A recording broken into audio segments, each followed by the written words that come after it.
Okay, good morning to each and everyone, to our judges, supervisors, fellow teachers, and students. Okay, I am teacher F. Javier from Bagong Trinidad Elementary School, a grade 1 teacher. So I have here my instructional material. The title is It's Showtime, kasi nakuha ko yung concept po sa Showtime po. Okay, my objective is to provide an adequate and innovative instructional material in ECAL PSP integrated in different subject areas. Okay, the description. I have two options. The option 1 is the tabletop plastic shattered playset. I've done this because this is for the small room or smaller space classroom. And then also, gumawa po ako ng mas malaki para po dun sa bigger space na classroom po. The option 2. Or what we call the laundry drying rack. Galing po siya sa sampayan po. Okay, now the both IM built together, pieces fit together easily without a tool. Pwede ko po siyang i-attach, i-detach, nang wala pong gamit na ibang kasangkapan. It encourages imagination and creative thinking while having fun. And then, children together with their teacher can perform their own show while learning. So I will go now to the materials. I have here the mask, the mascara. And then I have here the finger puppets. Also I made this one, the hand puppet. And then I also have the big and small. This is the small picture on stick. And then at the back, I have the big picture on stick. Okay, and then I have the table plastic shutter play set, and then the laundry drying rack, and then the curtains. My curtains is designed with magic tape or the Velcro. So later I will discuss how to use that. And then the recycled tarpaulin, this one is also recycled. Yung pininturahan ko lang po. And then, nilagyan po siya ng ziplock po para po maging organizer. So how to use? First, I will go here in the tabletop plastic shutter playset. Set up the tabletop plastic shutter playset. Select utils to be actresses for the family members. Teacher will be the director. And if she wants to join the act or play, ayan, para mag-bring out the child in him or her. Assign the pupils with their role. Put on the finger puppet or other available materials like picture and stick, real object, and then lights, camera, action. Ganun din po doon sa, bilisan ko na lang po. Ganun din po dito. So, dito po sa maliit, ang gagamitin po yung finger puppet, and then the smaller picture and stick. And then ito naman po, pag dito naman po yung ginamit, kaya pong mascara, yung medyo malaki pong picture and stick, and then ito po yung family, and then the puppet, dito po yun sa mas malaki. Now, I will go to the integration. Okay, this IM can be integrated to all subject areas depending on the materials na meron yung teacher po.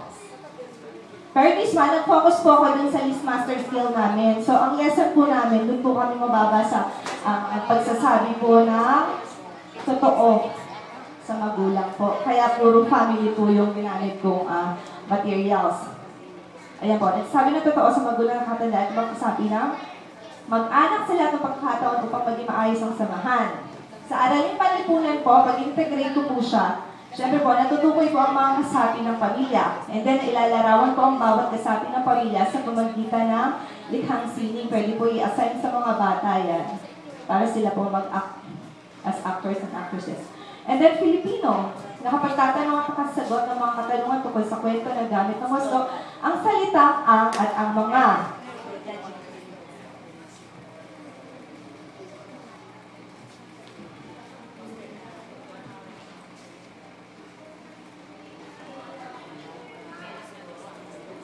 Okay, ito po yung isa pa niyang use. Okay, if I'm going to use this stick, picture and stick, ayan po yung ang mga. Ang, kasi isa lang po, ang lalaki. And then,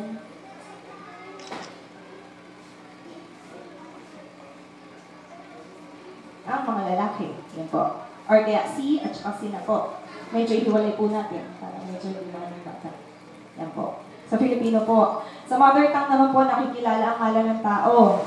Ito po yun. Hindi ko na po nalabas. Ate, nanay, kuya, or tatay, lolo, lola. And then, ipapakita ang pagkagusto sa kwento sa pamagitan ng masusing pakikinig.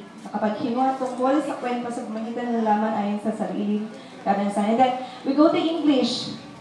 Answer simple question about the story listen to. Identify story elements like title, characters, settings. Describe one's environment, the person, or family. And then, yung pronoun po na he, she, pwede po dyan. Kasi meron din po dito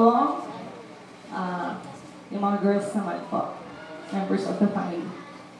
And then, describe and talk about one's experiences. Use an understanding of characters, incidents, and setting to make prediction, cause, and effect. And then, math. Count and tell the number of objects. Di ba po? Ilan po ito? Bilangin po. Meron din po ako ditong number flashcards po. For math. Also, it has Velcro at the back. So, ididikit na lang.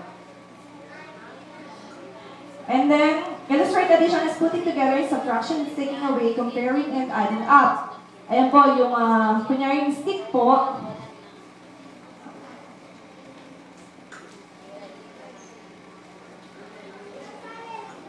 Ayan po, kunyari, si tatay, si nanay, pag pinagsama, ilan na po sila. So, it's addition. And then, you can also show the joining sets. Kunyari po, meron po ako set ng mga babae. Ilan yung babae? Dalawa. Meron po ako dito sa kabila set ng lalaki. Ilan po yung lalaki? Dalawa. Pag pinagsama sila, ilan silang lahat? So, it shows the, what you call this, joining sets. And then, din po subtraction. Umalis po si Lola. Ilan po ang natira? So, subtraction naman po. So, there. Sama. And then, in-integrate ko rin po siya sa MAPE, sa music. Melody po. Kunyari, ginamit natin yung kantang nasaan si tatay. Papasok po doon. Sa motivation po, papasok po doon yung melody. Kasi ang melody po, di ba, is response to high and low tones through singing. So, assign mo. Kunyari, pag tatay mo, so on si tatay. So, ang tono po ay mababa. And then, pag mga babae naman sila, ay asan sila? So, it's high naman po. So, and then, pagdating sa arts po, nakagawa po syempre ng mascara. This one po. And then, nakagawa gamit ang cardboard, palikit. Okay. Kanina po. Nakagubuhit ng bahay at tao. So, ayan po, daming tao. Pwede po nilang ikapit.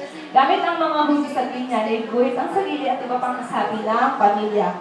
And then, sa PE po, pwede ka po, ayan, yung teacher po, i-open na lang po ulit. And then, siya na lang yung mag-act po sa loob na yung locomotor at the locomotor.